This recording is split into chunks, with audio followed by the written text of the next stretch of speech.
Assalamualaikum warahmatullahi wabarakatuh. Silakan Bu.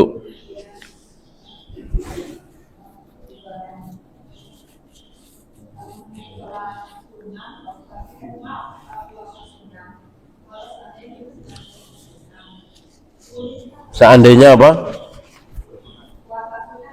Ya.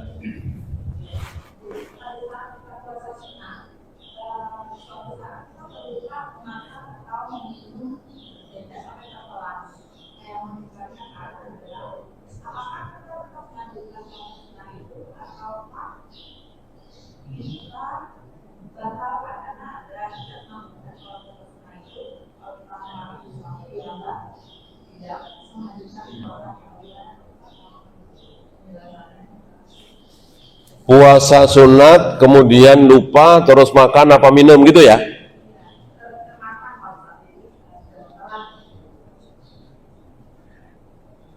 Sengaja nelan apa lupa?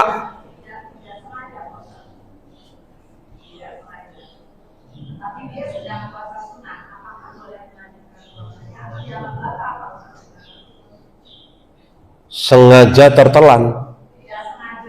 Tidak sengaja tertelan. Emang lagi ngapain? Enggak sengaja.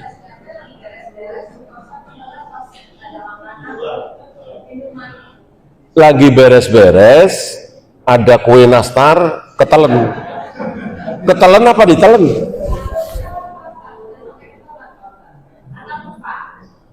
Iya, bilang aja lupa makan nastar gitu. Lupa makan dodol gitu ya. Jangankan nastar, jangankan dodol Ibu, 2 piring sama sayur asem, sambal terasi, ikan asin. Ingat-ingat udah kenyang, ingat-ingat udah gosok gigi. Batal apa enggak sholatnya? Puasanya? Batal apa enggak? Enggak Bu. Mau sunat mau wajib Bu. Mau sunat mau wajib enggak ada bedanya. Ketika lupa, Rasul bilang apa? Kalau lupa, Rasul bilang apa?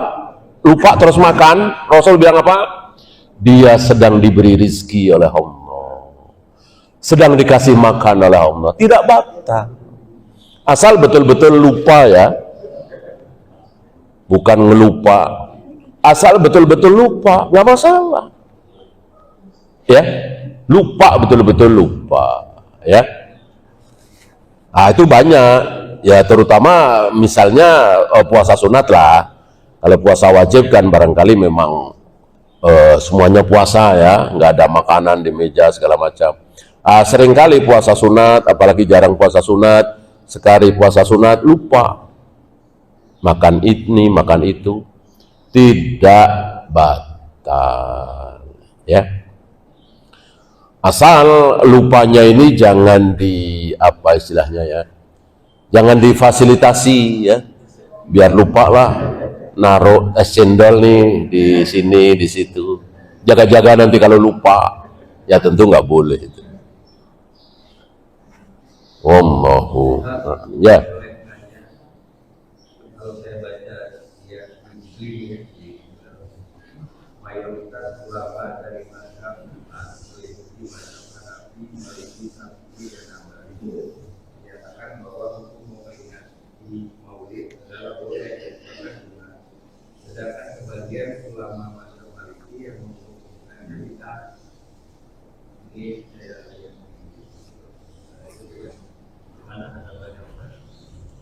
Sering kita belajar bahwa patokan kita itu apa sih? Maliki apa Syafi'i apa Hambali? Patokan kita. Patokan kita adalah Rasul dan para sahabat. Maliki, Imam Malik, ulama besar luar biasa, tapi beliau bukan Nabi, bisa benar bisa salah.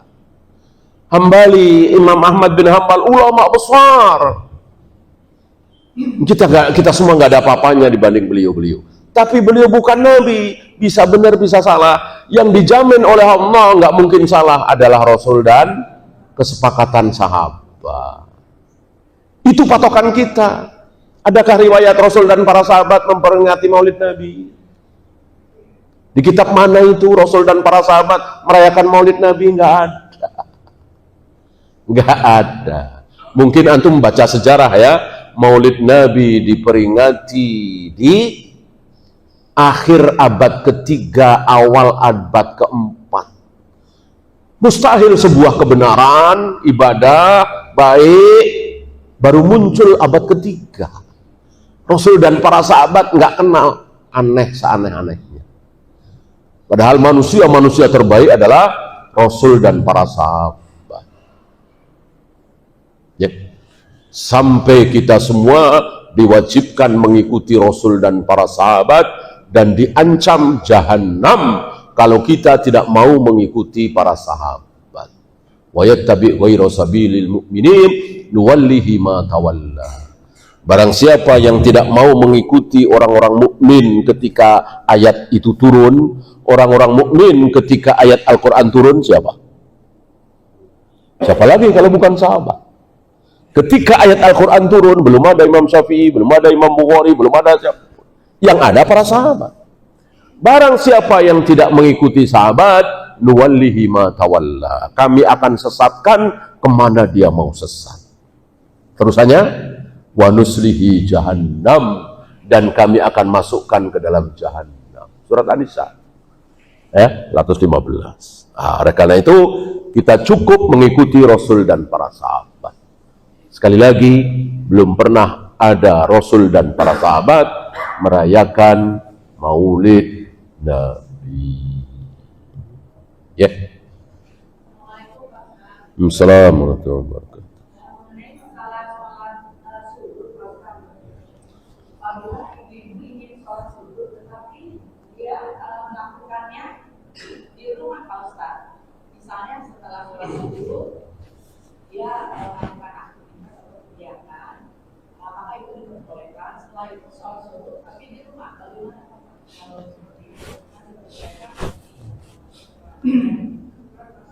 Pertama, koreksi dulu ya.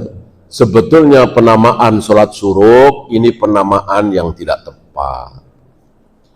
Syuruk bukan nama sholat, tapi nama keadaan. Seperti zawal. Zawal itu nama waktu. Waktu di mana matahari tergelincir ke barat. Gurub waktu di mana matahari tenggelam.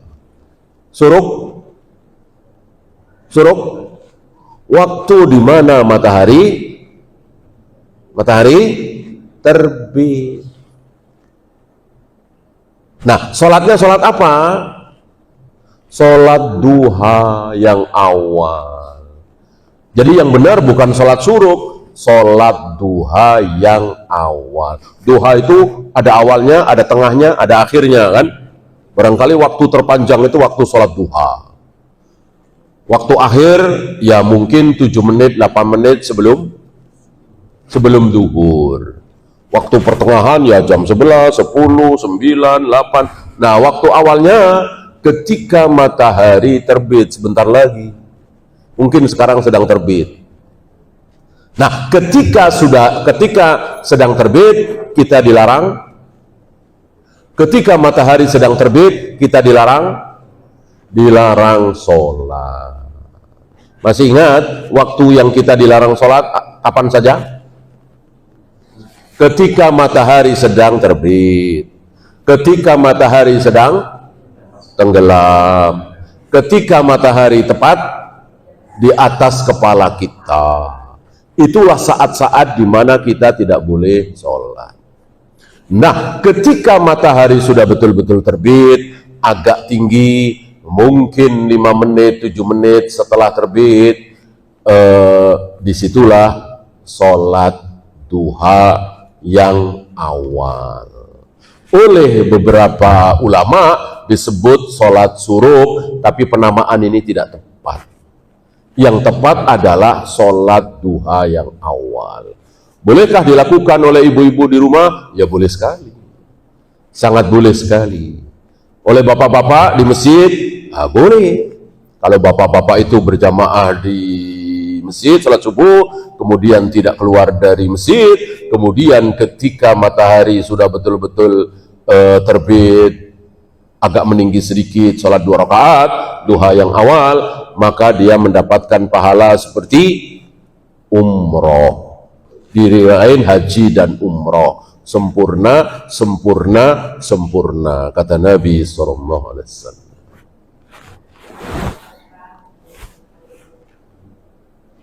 Jika istri dipaksa keluar dari rumah oleh suami orang tua perempuan, bagaimana hukumnya? Apakah sudah jatuh hulu atau sudah jatuh talak? Beda ya, diusir dengan talak tentu berbeda. Tentu berbeda. Talak tentu jelas. Aku talak engkau, aku cerai engkau. Rumah tangga kita cukup sampai hari ini. Mulai detik ini kita sudah bukan suami istri lagi. Nah, itu jelas. Ya. Adapun pergi, nah ini nggak jelas. Maka belum jatuh talak. Dan itu dosa. Suami yang mengusir istri dosa besar. Istri tidak boleh diusir. Bahkan ketika sudah ditalak. Ini salah satu kesalahan kaum muslimin. Ketika talak, maka langsung pisah rumah. Ini salah besar. Jika kita para suami mentalak istri, aku talak engkau, maka istri itu masih di rumah kita. Masih di rumah kita, makannya, minumnya, pakaiannya, nafkahnya, masih kewajiban kita sebagai suami. Sampai habis masa iddah. Ketika habis masa iddah, yaitu 3 kali haid, baru. Ya, ngapain? Orang udah bukan suami istri kok masih serumah? Jawabannya mudah. Jawabannya mudah. Apa? Ngapain? Kan udah bukan suami istri lagi. Ngapain masih serumah? Jawabannya mudah. Apa? Supaya memberi kesempatan kepada mereka berdua untuk rujuk kembali. Ketika syariat Islam ini dilaksanakan dengan baik dan benar, barangkali sedikit sekali perceraian. Apalagi sudah punya anak 4, anak 5, satu rumah, udah jatuh talak nih, udah bukan suami istri lagi, istri sudah harus pakai jilbab di hadapan suaminya karena sudah bukan suami istri lagi, tapi harus serumah, ya. Sehari 2 hari masih emosi, seminggu agak hilang, 10 hari ada rasa kangen, apalagi melihat anak-anak kasihan, maka kemungkinan rujuk besar sekali. Besar sekali. Ya, apalagi datang tamu, datang teman, mencairkan suasana. Ini kalau syariat Islam diamalkan sebenar-benarnya, maka perceraian itu akan sedikit sekali. Ini enggak. Begitu aku talak engkau, langsung pisah. Sama-sama gengsi. Akhirnya sulit untuk rujuk. Maka sekali lagi, syariat Islam ketika suami istri cerai, suami menjatuhkan talak, masih harus serumah selama 3 kali haid. Lumayan itu, kira-kira 3 bulan untuk berpikir ulang. Kalau misalnya ada rasa kangen, apalagi sampai jima, maka otomatis itu sudah rujuk. Sudah rujuk.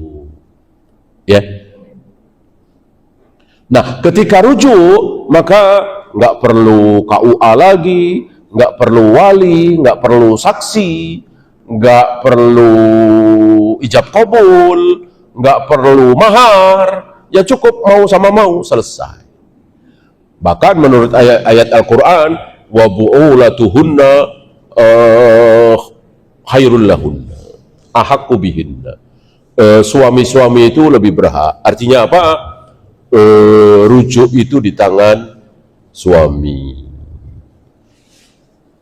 Ya. Bahkan ketika suaminya meninggal saat masa iddah itu, setelah dicerai itu, istrinya masih dapat, suaminya meninggal nih, istrinya masih dapat waris. Padahal sudah talak, tapi masa iddah belum habis. Begitu pula ketika istrinya meninggal, suaminya dapat waris, masih saling mewarisi. Inilah syariat Islam.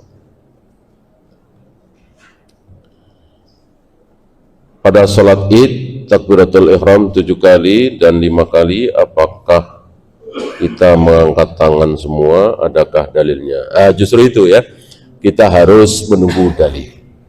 Karena tidak ada dalil kata-kata raf'ul yadain, mengangkat tangan. Yang ada dalilnya adalah Nabi dalam sholat id itu rakaat pertama bertakbir 7 kali, rakaat kedua bertakbir 5 kali. Takbir itu suara apa gerakan? Takbir itu gerakan apa suara? Takbir adalah suara. Bunyinya Allahu Akbar. Kan sering kita dengar ya, takbir, ngangkat tangan gitu. Oh takbir, langsung pada ngangkat tangan gitu. Enggak. Tapi keluar suara, takbir, Allahu Akbar, gitu kan. Jadi takbir bukan ngangkat tangan pasti takbir. Atau sami Allah liman hamidah, gitu kan. Adapun kita bertakbir belum tentu ngangkat tangan. Dari sujud ke duduk kan kita bertakbir, dari duduk ke sujud kita bertakbir. Ngangkat tangan enggak. Nah dalilnya sekali lagi, Rasulullah di rakaat pertama salat Id bertakbir 7 kali. Nggak ada kalimat ngangkat tangan 7 kali.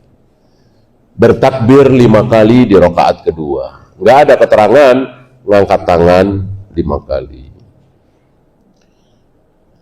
Benarkah nama lengkap Luqman adalah Luqmanul Hakim? Jika benar, bagaimana dengan penyematan alif lam tersebut?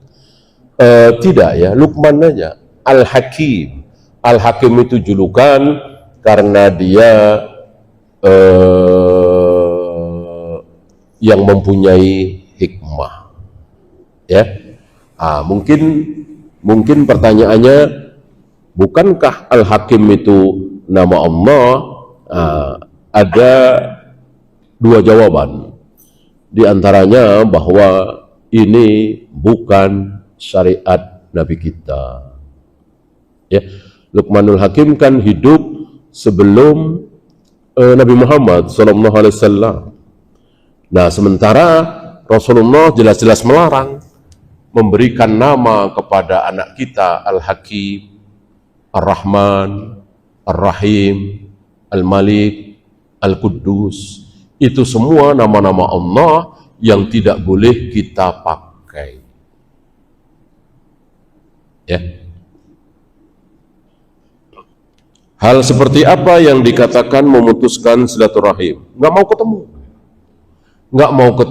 nggak mau nyapa, nggak mau saling berkunjung, atau dengan sorry, vulgar, mulai sekarang engkau bukan adikku lagi, mulai sekarang engkau bukan anakku lagi, dia sudah bukan bapak saya lagi, dia sudah bukan ibu saya lagi.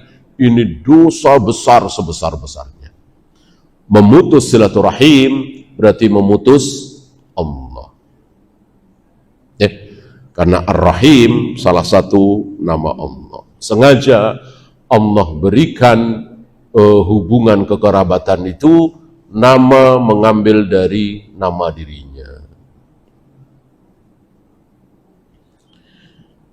Bagaimana dengan Nabi yang menceraikan wanita di hari pertama? Apakah masih satu rumah juga? Enggak, karena kan belum jima. Ya. Dan ini kan kejadiannya di luar batas. Bagaimana seorang wanita yang sudah menjadi istri Nabi tiba-tiba mengatakan, A'udzu billahi minka. Aku berlindung kepada Allah dari engkau. Engkaunya Rasulullah. Padahal berlindung kepada Allah itu biasanya dari setan. Berarti Rasulullah seolah disamakan dengan setan. Ini luar biasa. Dan wanita ini lugu. Dan dia cantik sekali, luar biasa, min ajmalin nas dikatakan di situ. Jadi secantik-cantik wanita. Demi malam pertama Nabi masuk, kok dia mengucapkan kalimat itu, dan wanita ini ditipu oleh kaumnya. Nanti kalau Muhammad datang masuk ke kamarmu malam pertama, ucapkan a'udzu billahi minka. Aku berlindung kepada Allah dari engkau. Ya, wanita lugu nggak tahu apa-apa, ngikut saja. Mendengar itu Nabi tidak berkenan, Nabi keluar lagi dan Nabi mengatakan, pulangkan dia ke orang tuanya.